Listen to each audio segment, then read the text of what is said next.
My name is Kyle.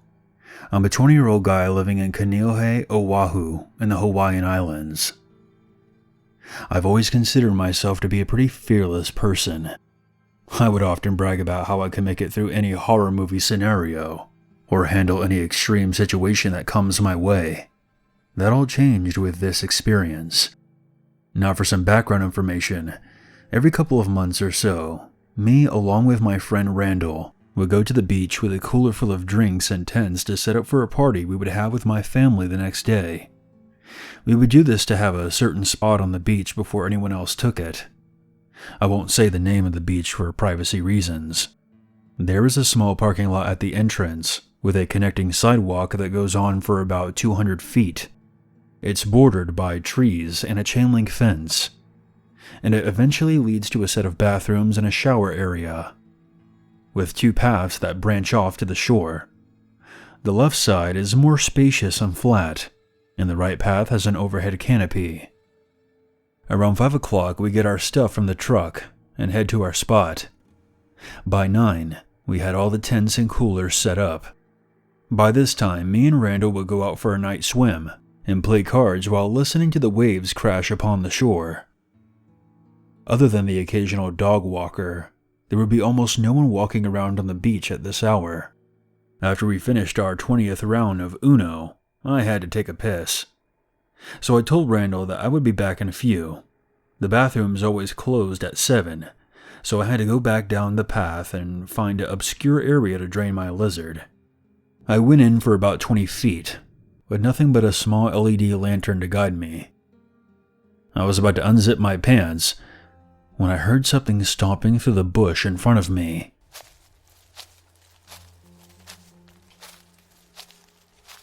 I shined my light and saw nothing. At the same time, the sound stopped. I figured it must be a homeless person wandering around looking for a place to sleep. As soon as I put my light down, my heart dropped into my stomach when I heard a huge thump in the same spot. I hesitated for a second, afraid of what I might see. As I was slowly lifting my light, I kept thinking, "Please be a homeless person. Please be a homeless person." I was dead wrong. About 10 feet away, standing among the trees, was a towering figure, approximately 8 to 9 feet tall. Its body was thin, bony, and pale.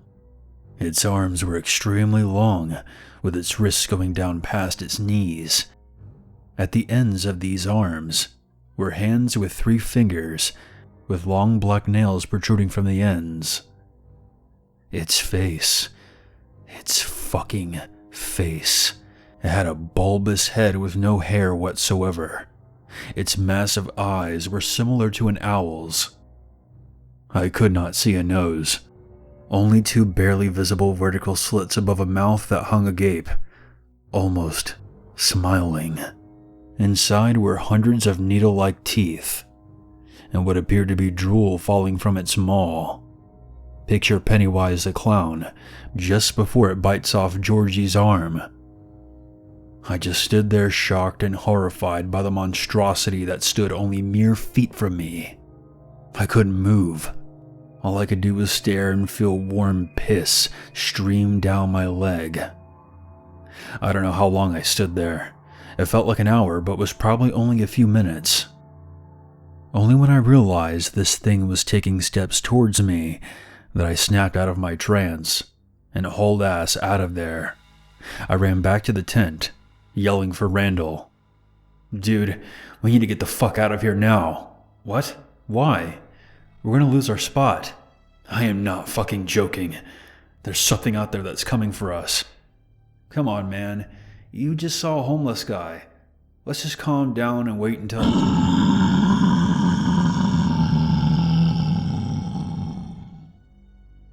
After hearing a guttural shriek coming from the forest, we booked it out of there, towards the path. The thing came barreling through the woods towards us, still making that haunting scream. We ran back towards the parking lot, not daring to look behind us. As we passed the bathrooms, I felt something try to grab the hood of the jacket I was wearing. With every ounce of energy, I sprinted straight for the truck. Randall fumbled with the key for a second before clicking the unlock button. Just as Randall started the truck, this thing slams its head into the passenger window. "Holy fuck!" Randall yelled, before stepping on the gas and peeled out of the parking lot. I looked back to see the creature just standing in the empty lot, its head tilting to one side as it watched the truck's headlights disappear into the night. Randall and I haven't been back to that beach ever since, and I fear leaving my house. I haven't told anyone else the story until now, so I want to ask all of you, what the hell did we see that night?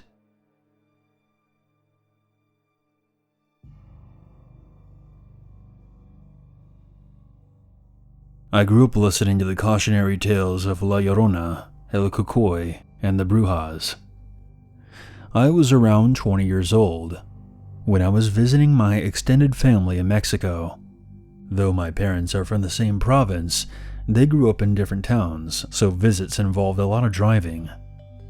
During this particular visit, it was the first time that I could drive, which I happily did every chance I got, especially since some of the parties tended to last all night into the next day. This night, I was driving back with my cousins, who were all females, from a late rodeo dance party.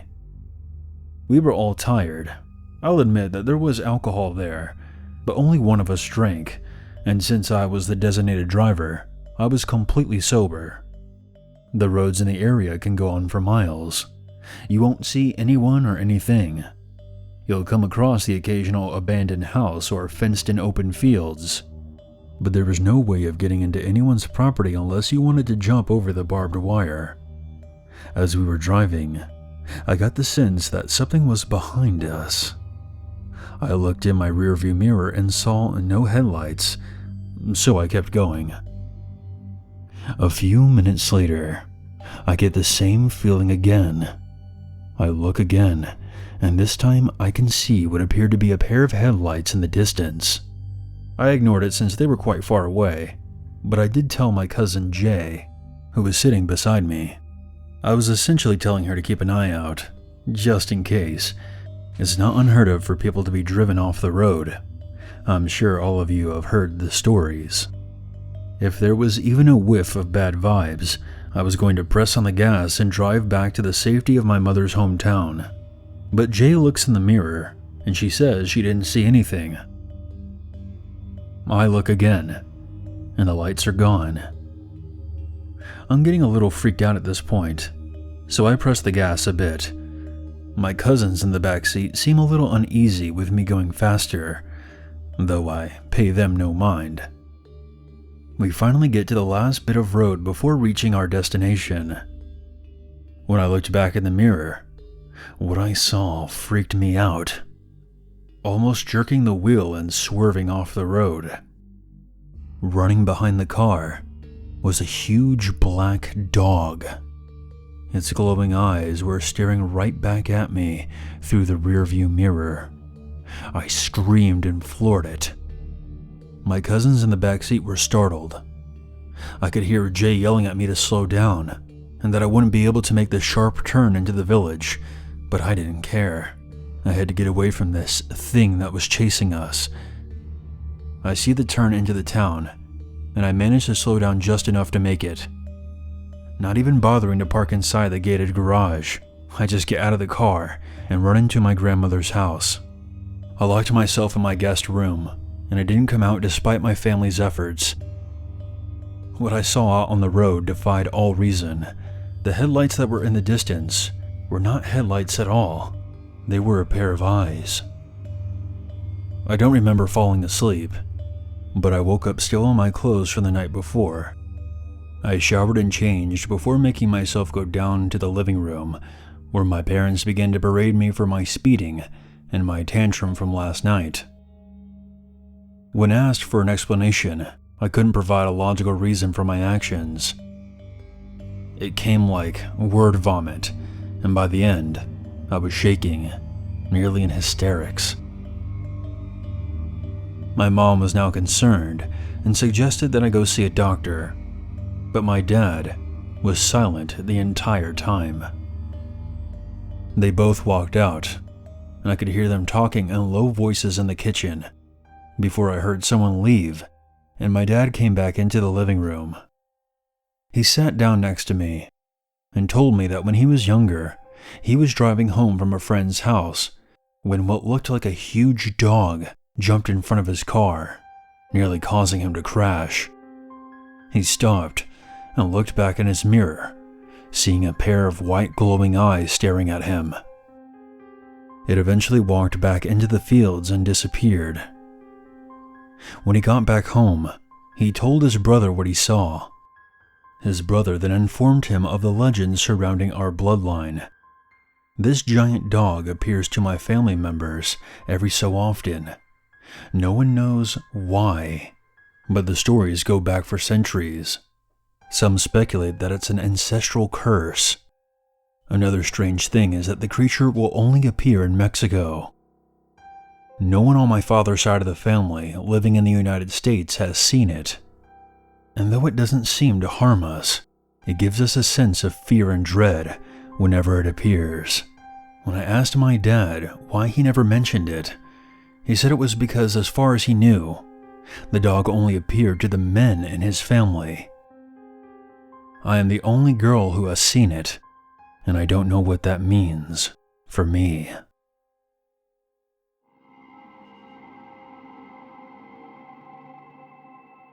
This happened to me a few years ago. I live in Canada and am big into hunting and outdoor activities. In my country, the deer hunting season has started. I called up my buddy Kyle and asked him if he wanted to head out for the weekend to some land that he owns, 2 miles of forest with a river about half a mile in. The only way to make your way around this land is by ATV. So we packed up my truck and trailer and left. And of course, we picked up 2 cases of beer on the way. We got to his land at around 5 p.m., unloaded our gear into the small quad trailer, and set out across the river to our scouting spot. After about an hour, we found a good place to set up camp. After we made a fire, we sat down and made some burgers for dinner. At this point, it was already 10 p.m. After a few beers, I got up because I couldn't find my phone. So I walked over to the ATVs to look around. As I'm searching for my phone, I hear this ear-piercing scream coming from about 50 yards away from my position.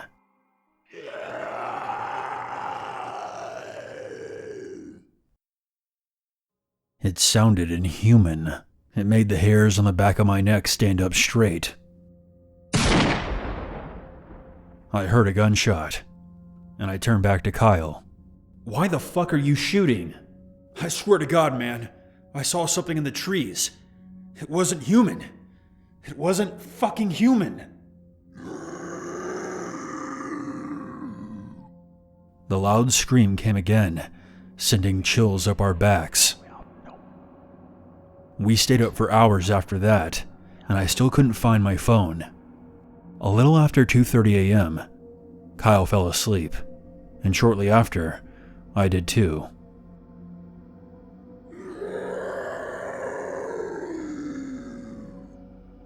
A short while later, I was awoken by that fucking scream. I had reached my limit. I took a big flashlight, armed myself, and walked further into the forest. I got to a point that was on the edge of a small clearing and scanned the area with my flashlight. I saw something crouching down. When I focused in on it, the thing stood up. This creature had to be at least 8 feet tall. It had these long arms that dangled off the sides of its emaciated body. It looked straight at me with these pale, dead eyes. I tried to move, but I couldn't. It threw its head back and let out another horrible shriek.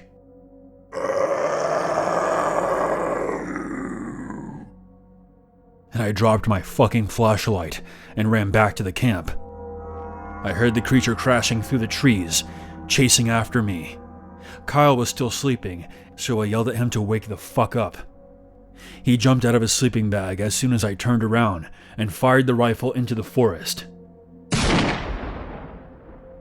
I heard a cry of pain and frantic footsteps heading back into the trees.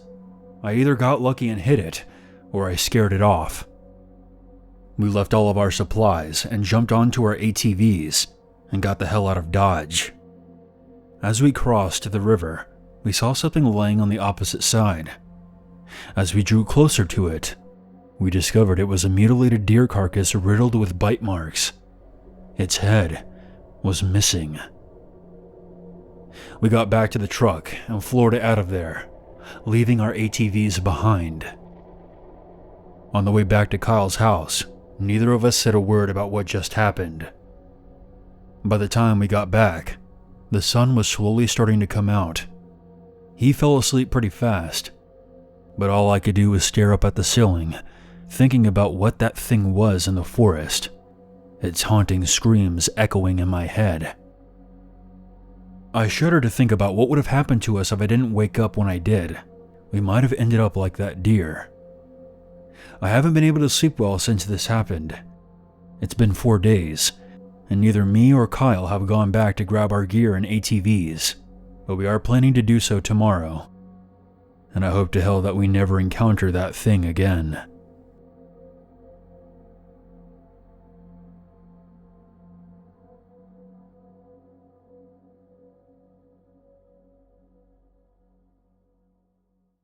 There's always a reason.